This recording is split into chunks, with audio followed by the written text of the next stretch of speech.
The Word of God is alive and powerful, sharper than any two-edged sword, piercing even to the dividing asunder of the soul and the spirit, and of the joints and the marrow, and is a critic of thoughts and intents of the heart. All Scripture is God-breathed and is profitable for doctrine, for reproof, for correction, for instruction in righteousness, that the man of God might be mature, thoroughly furnished unto all good works. Study to show thyself approved unto God, a workman that needeth not to be ashamed, rightly dividing the word of truth. Note this, that we live in a day where biblical truth is considered hate speech, even among those who profess Christ. It is loving to tell the truth, no matter how much it may hurt the hearers. Always give yourselves fully to the work of the Lord, because you know that your labor in the Lord is not in vain. As we labor in the Lord faithfully, we wait patiently on the Lord, who makes things grow. Preach the word. Be ready in season and out of season. Reprove, rebuke, exhort with great patience and instruction. For the time will come when they will not endure sound doctrine, but wanting to have their ears tickled, they will accumulate for themselves teachers in accordance to their own desires, and will turn away their ears from the truth, and will turn aside to myths. For I am not ashamed of the gospel of Christ, for it is the power of God unto salvation to every one that believeth, to the Jew first, and also to the Greek. For therein is the righteousness of God revealed from faith to faith, as it is written, the just shall live by faith. Your word is a lamp unto my feet, and a light unto my path. And the gospel must first be preached to all the nations. Romans 10:17, faith cometh by hearing, and hearing by the word of God. In Amos 8:11, behold, the days come, saith the Lord God, that I will send a famine in the land, not a famine of bread, nor a thirst for water, but of hearing the words of the Lord. My son, do not forget my teaching, but let your heart keep my commandments. For length of days and years of life and peace they will add to you. How happy are those who hear the word of God and obey it. But be ye doers of the word, and not hearers only, deceiving yourselves. And my people who are called by my name humble themselves and pray, and seek my face, and turn from their wicked ways. Then I will hear from heaven, will forgive their sins, and I will heal their land. Sa dili pa kita magpadayon sa pagtuon sa pulong sa Dios ning adlaw, dapit ka higalang magtutuo, fellow believer, nga ikaw magsusi sa imong kaugalingon kung doon na kabay mga sala sa unahuna, sala sa dila, sala sa buhat, kini mahimong babag sa imong pagtuon sa pulong sa Dios. Busa gikinahanglan nga kana imong hinganlan, imo kanang ikumpisal ngadto sa tubangan sa Dios. 1 John 1:9 says, if we confess our sins, He, God, is faithful and just to forgive us our sins and to cleanse us from all unrighteousness. Alang kanimo higala nga wala pa'y Kristo diha sa imong kinabuhi, dawata siya, tuuhi siya nga imong bugtong o personal nga manluwas o ikaw maluwas. Diha sa Acts 16:31 says, believe on the Lord Jesus Christ, and thou shalt be saved. Humani mo buhata ka na, andam na sabi ka pag-uban sa atong pagtuon ni ining adlaw. Pinagi sa paggahom sa Espiritu Santo kanato. Busa sa hilom, magampo kita.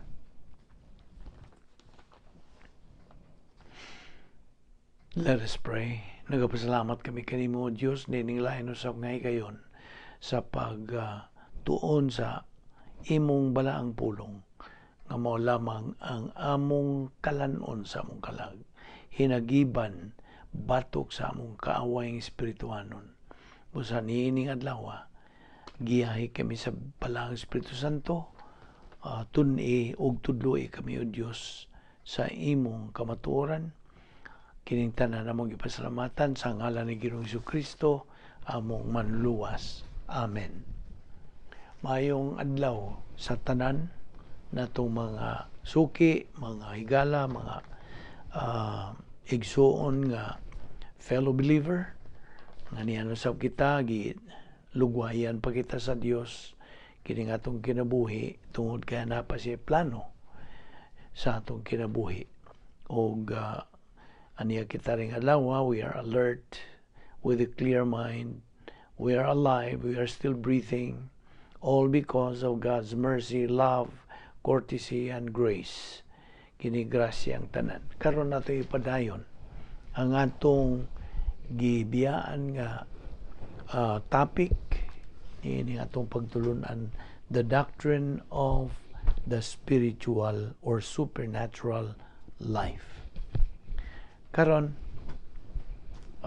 magsugod na sa kita. Atong gibiyaan mahitungod sa atong pagtuon sa mga kinaiya sa Dios, the attributes of God. Like sa iyang omnipotence, all-powerful. Siya go'y creator sa tanan. Siya rapoy muguba sa tanan. Okay? Paminaw, sa pagka-powerful sa Dios, pagkagamhanan sa Dios, hinumdumi nga why attribute niya nga mulihok nga dili malambigit ang uban. So I hope you understand what I mean. Ang iyang pagka-powerful, di na siya mulihok ng siyara. Kinahanglan nga sibo sa siyam niya kaubang attributes. Oh, by the way, una kita mo padayon niya na atong labason sa atong panumduman ang napo ka mga kinaiya sa Dios. Napo ang iyang kinaiya or attributes. Una niya na mao ang iyang sovereignty, sunod ang iyang justice, sunod iyang righteousness, ikaupat love, ikalima eternal life, ikaunom omnipotence, ikapito omniscience, ikawalo omnipresence, ikasiyam immutable or immutability, ug ang ikanapo ang iyang pagkamatuoran, veracity. Okay, so mao kini ang Dios. Og so akong balikon nga iyang pagka-powerful, di na siya mulihok nga siyara. Kinahanglang sibo sa siyam niya kakaubang attributes. So, not one attribute arbitrarily functions. Kinahanglan sibo. And why do you think so? Ang pagka-Diyos sa Diyos, di man nimo mahimog kuhaan og usa ka attribute. Ang Diyos nga mora ka na, di man mahimo. What is omnipresence? Ang omnipresence is divided into two. Well, kung atong lakturon sa pagpatinaw nimo, ang Diyos naas tanang dapit. Okay? Naas siya tanang dapit sa tanang higayon. He is in every place, in every or always. Okay? So naas siya tanang dapit sa tanang higayon. But if you divide this insakto nga pagtuon, kining iyang omnipresence is immanence or transcendence. Okay? Kasi buto pa sa transcendence. Well, ang transcendence nagpasabot ini. Paminaw, naa ang Dios gahapon, ugma naapon, karon naapon. Why gahapon, karon ug ugma para sa Dios? Wala. Nitong World War I, okay? Unang gubat sa kalibutan. Dito ba ang Dios atong hitabuha? Of course. Karon niya siya dinhi. Human na ang World War I. Pero para sa Dios nagihapon siya adtong dapita. That is what we mean by transcendent. Okay? Ayaw lang sukit-sukit kay mga buang unya ta. Kay kita kong mga tao, limitado mangudata sa relo o kalendaryo. Inig-ingon nga pizza kuan karon, humana ang pizza gahapon. Wa na ta. Para nato, di na to. Di na to mabalik. But for God, wa. Para sa Diyos, pariharatanan. Kasabot ka? Maubitaw atong tig-ingon nga ang imuhang mga desisyon nga wa pa nimo mahimo naibawan na sa Dios.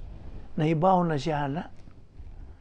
Naana ang Dios anang mga dapita, mga hitabo nimo nga wa pa mahitabo.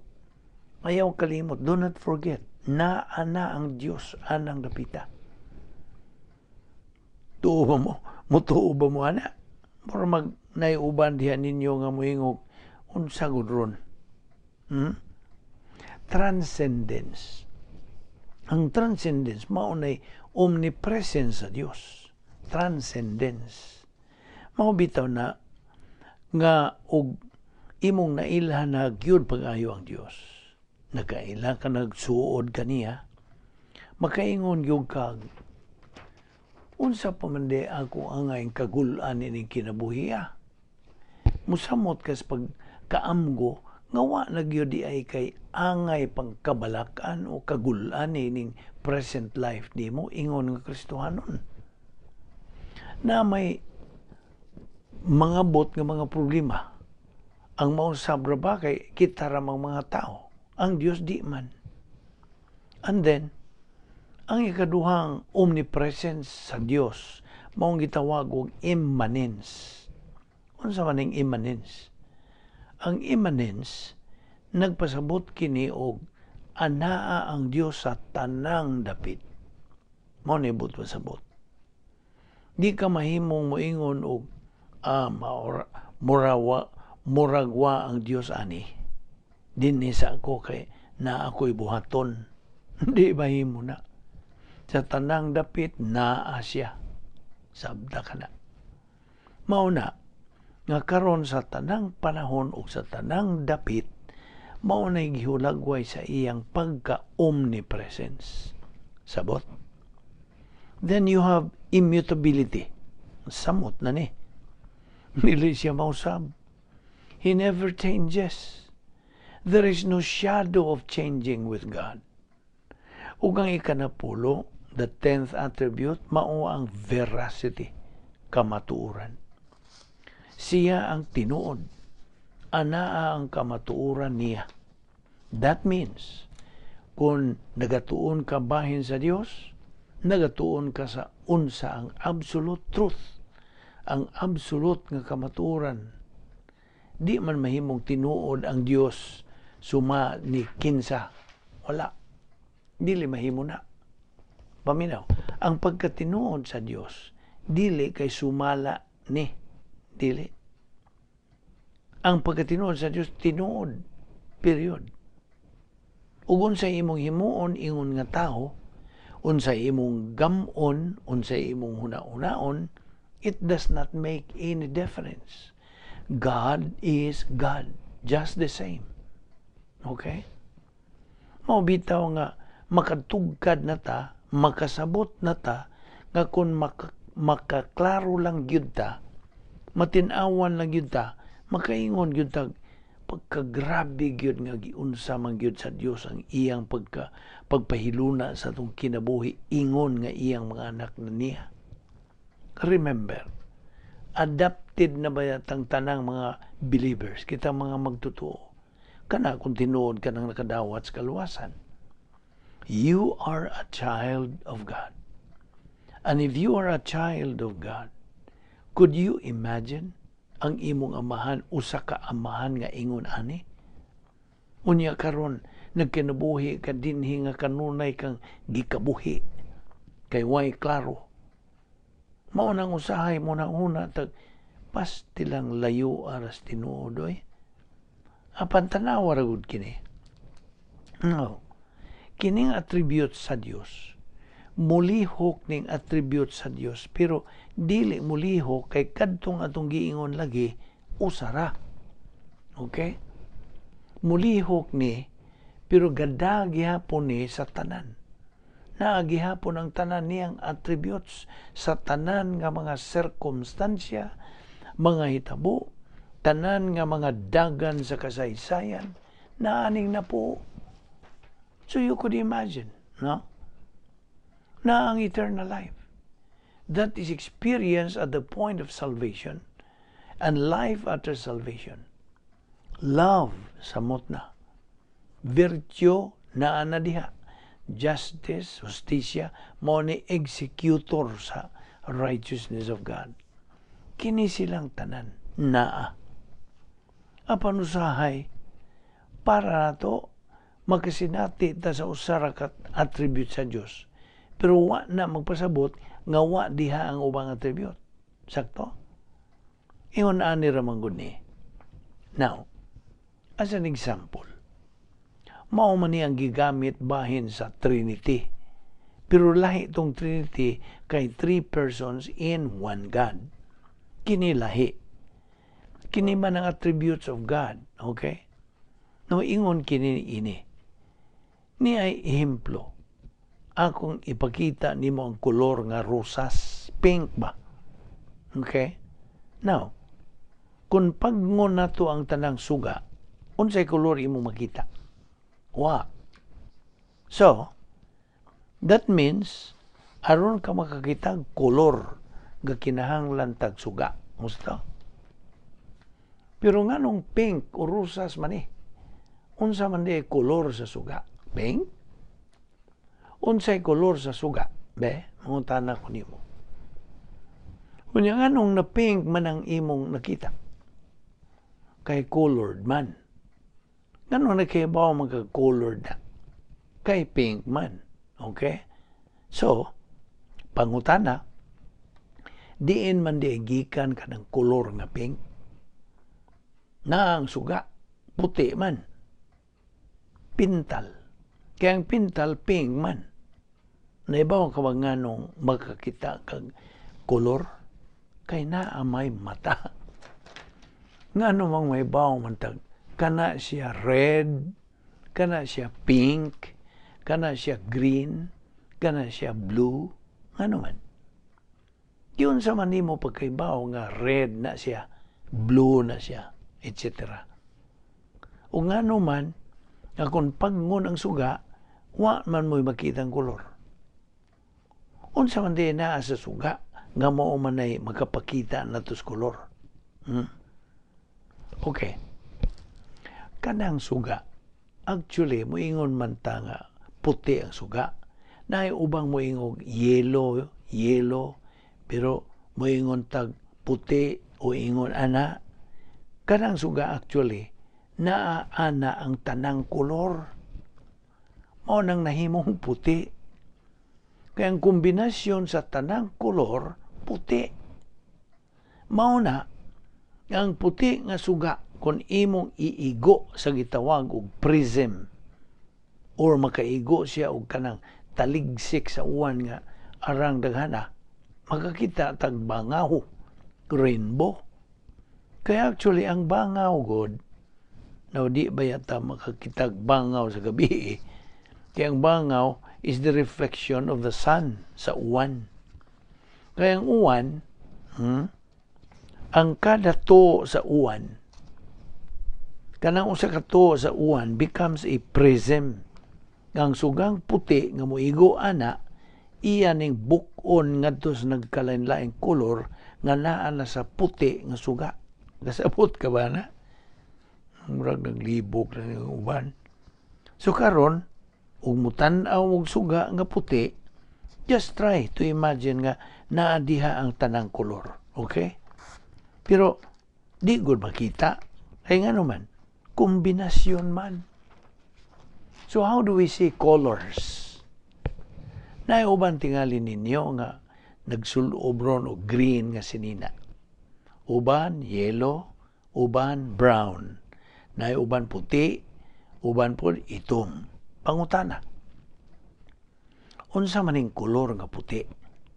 Ug unsa man pud ning kolor itom? Unsa maning kolor nga puti? Ug unsa naman pud ning kolor nga itom? Actually, dili baya kolor kanang puti ug itom, right? Ang puti, mao nang puti atong sinina kay ang sugang puti hing-reflect man niya tanan. Ang itom nga sinina color blind. Ang puwa nga object, makita nimo nga puwa tungod kay sa dihang ang silaw sa suga mo igo niya, ang ubang kolor anhara kutob. Pero ang puwa nga kolor mo'y moabot sa imong mata. Muuntol ba? Mao nang makakita ang puwa. Or, for example, mutan-aw ka sa sagbot nga green. Green, maging kolor sagbot. Nagihapon ang tanang kolor. Pero ang moabot ra sa imong mata, ang kolor nga green. Mao nang green ang imong makita sa sagbot. Pero naagod ang tanang kolor. Pero ang ubang mga kolor, misurop sa sagbot nga green. Ang green ra mo'y mibalik sa imong mata, mao nang makakita ka sa green. Sabot? O ibutang ta, sinina. Ang tanang kolor sa suga, muigo sa sinina, makakita ka sa puwa. Tungod kay ang puwa ray muuntol gikan sa kolor, or ang blue ray muuntol gikan sa kolor, ang uban mo surop. That's the reason why you see colors. Karon, muadto ta sa Dios. Paminaw. Matag karon og unya, makakita ka sa usara ka attribute sa Dios. Pero wa na magpasabot nga wa diha ang uban niyang attribute. Wa lang mulihok ang attribute sa Dios anang higayuna. Justice, righteousness, love, veracity, ang iyang pagka-unchangeable niya.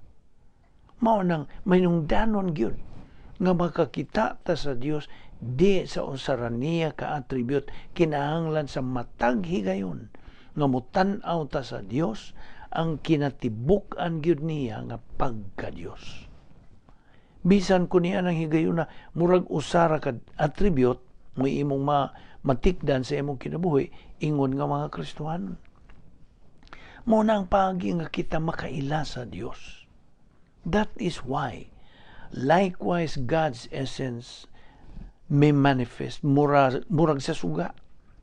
May manifest certain attributes in one situation but others in a different situation.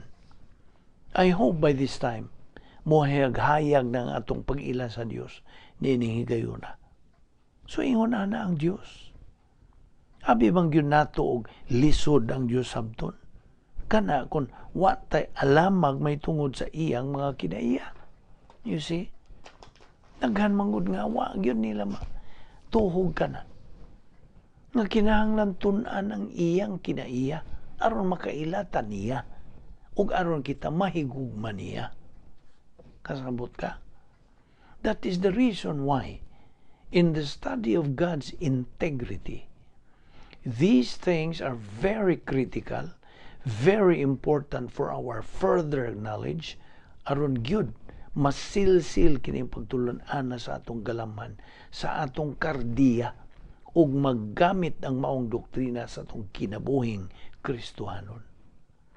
Mao na nga kitang mga tao, kung ato lang suwayan ug abot ang Dios, if we try to reach Him, pinagi sa itong tawhanon nga pamagi, di gyud ta magsilbi. Di gyud. And yet, kung imo na siyang tan-awon sa iyang pagka-Dios, makasabot tag makakita nga pagkagrabe sa iyang pag-atiman sa tanang mga magtotoo tungod kay nahibaw na siya sa tanan nga mga desisyon nga pagahimon sa matag usa ka natong magtotoo. Nahibaw na. Ang matag usa ka natong magtotoo nga mohimog desisyon, God perfectly knows every decision that every believer makes. Nahibaw ang tanan sa Dios. Nahibaw na siya sa resulta sa imong mga desisyon. Nahibaw na siya sa matag tipik sa imong kinabuhi, ingon nga anak niya. Ug sanglit, nahibaw naman siya sa tanan nimong pagkahimuong desisyon. Iya na pong gipahiluna unsay imong mga panginahanglan sa imong kinabuhi. So nahibawan na sa Dios ang tanan tang himuong mga desisyon samtang magapadayon ta sa atong pagkinabuhi dinhining kinabuhi. Ug kini mga desisyon na iya nang gipahimutang daan o pagani na nimo himua. Ang mga resulta ini ang agian nimo sa imong kinabuhi. Iya na ning gipahilunang daan. Ug gahuwat pud siya og unsaon nimo ang mao nga mga desisyon. Unsay imong gamiton sa diha nga moabot ang mao mga kahimtang sa imong kinabuhi. Ug tungod niya na, from His omniscience, sa iyang pagkasayod sa tanan, He perfectly knows and eternally knows all that is knowable. There is never a circumstance, personal, historical, or any other kind that surprises or confuses God. Wa pa mahitabo, nahibaw na siya. Okay? Ug ang mga sangkap, ug ang mga resulta, ug ang mga dagan, iya na nang gipahiluna. Sumapod sa mga desisyon nga imong paghimuon, inigabot sa mao nga hitabo sa imong kinabuhi. Can you imagine that? And then, ang nakagrabe gyud ani, ang nakagrabe gyud sa pagka-Dios sa Dios kay wa gyud niya hilabti kanang imong kabubuton. Nadungog nimo na. Gawas nun ka. You are totally free. You make your own decisions, pero nahibaw na ang Dios. Ug dili niya pugngan o tandugon ang imong desisyon. Dili. He never coerces your volition. Never. Muingon lang na ang Dios og tuan na pod, muhimo na pod ni siyang bad decision. Naon saon man na. Iya man ang tinuyuan ka na. Pero gipahiluna na pod sa Dios ang tanan nga mo resulta anang imong desisyon. So can you imagine? Kung ingon na ana man og galing ang atong pag-ila sa Dios, di ba mo samot anong kaikag nga kinahanglan muhimo gyud kog desisyon aron ang tanang giandam niya para sa mga good decision nako, maangkon nako. Dinhilang una tamuhunong, okay? Dinhilang tauna kay daghan patag pagahisgutan mga igsoon o mga higala. Ato kini hunungon din ni una o ipadayon to sa surigayon po sa ayaw si piyata sa pagpaminaw ang sunod tang pagtuki bahin sa doktrina sa pagkatalagsaon nga kinabuhi. Magampo ta. Nagapasalamat kami kanimo, O Dios, sa imong pagtudlo kanamo sa dugang pangkamatuoran gikan sa imong balaang kasulatan. Nagapasalamat kami kanimo niini. Inahod nga kini mahimong tataw og tin-aw sa among pagsabot sa among nga among maggamit kini sa among pagkinabuhing Kristohanon. Niining among pagpadayon sa pagkinabuhi dinhi sa walog sa mga luha. Kung nga ikaw lamang ang imong pulong mao'y among gabayan sa among pagkinabuhi ug wala na hilain. Busa, salamat o Dios. O dada kami pag-usab, ugma, aron kami makapadayon sa pagtuon sa imong pulong o pagsibog nga tusunahan alang sa paghimaya kanimo. Kining tanan, among gipasalamatan sa ngalan ni Ginoong Hesukristo, among bugtong manuluwas. Amen.